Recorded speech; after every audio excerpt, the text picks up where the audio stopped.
Hello दोस्तों, आपके घर में बहुत ज़्यादा पैसे की वजह से कलेश रहती है, यानी आर्थिक स्थिति जो होती खराब, तो उससे कलेश तो होता ही है। देखो घर में तो आपको क्या करना है, किसी सिद्ध मुहूर्त में दक्षिणावर्ती शंख में 5 कौड़ियाँ रखकर उसे चावल से भरी चांदी की कटोरी पर घर में स्थापित कर दे। फिर आप सुने, दक्षिणावर्ती शंख में 5 कौड़ियाँ रखकर उसे चावल से भरी चांदी की कटोरी में स्थापित कर दें। सिद्ध मुहूर्त नहीं मिलता तो शुक्ल पक्ष के प्रथम शुक्रवार को करें, या फिर दीपावली आने वाली है उस दिन कर लें। आपको बहुत लाभ मिलेगा। मात्र कुछ उपाय ही क्या है ये, आपके घर की कलह दूर होगी, परिवार में पैसा बढ़ेगा, अपने आप कलह दूर हो जाएगी। अगर पैसे की वजह से कलह रहती है तो दक्षिणावर्ती शंख में 5 कौड़ियाँ रख दें और चावल रखें एक प्लेट में, चांदी की कटोरी में, उसके ऊपर उसको स्थापित कर दें। बस शुक्ल पक्ष के प्रथम शुक्रवार को, या फिर पूर्णिमा को भी कर सकते हैं, या फिर दीपावली को भी कर सकते हैं।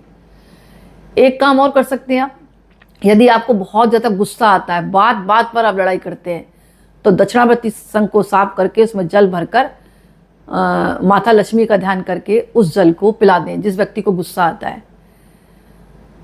या फिर पूर्णिमा के दिन कदम वृक्ष की 7 अखंड पत्तों वाली डाली ले आए और घर में रखें। अगली पूर्णिमा को पुरानी डाली कदम वृक्ष के पास छोड़ी आए और नई डाली लाकर रखें। इस क्रिया को लगातार जब करते हैं तो आपका क्रोध भी कम होगा, और धीमे धीमे कोई घर के व्यक्ति जो है ना, जिनमें आपसी मतभेद बना रहता, वो भी दूर होगा। यानी आपके अलावा अगर दूसरे को भी तनाव रहता ना, या फिर वो भी गुस्सा करता, तो उसका भी गुस्सा कम होगा। सिंपल उपाय है, दक्षिणावर्ती शंख को साफ कर दें, जल भरकर उसमें पूजा करने के बाद वो जल पीने की आदत डाल लें।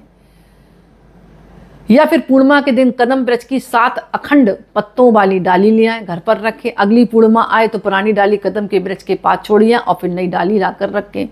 ये क्रिया निरंतर पूर्णिमा को करते हैं तो आपका क्रोध भी कम होगा, या परिवार के अन्य सदस्य हैं उनका भी क्रोध कम होगा। जब क्रोध कम होगा तो तनाव कम होगा, तनाव कम होगा तो आपसे प्रेम बना रहेगा।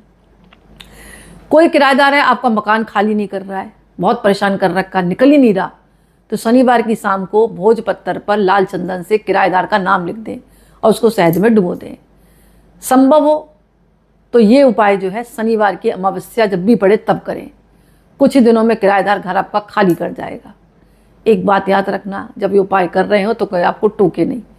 ये अद्भुत उपाय है, एक बार अवश्य करें, रिजल्ट आपके सामने होगा।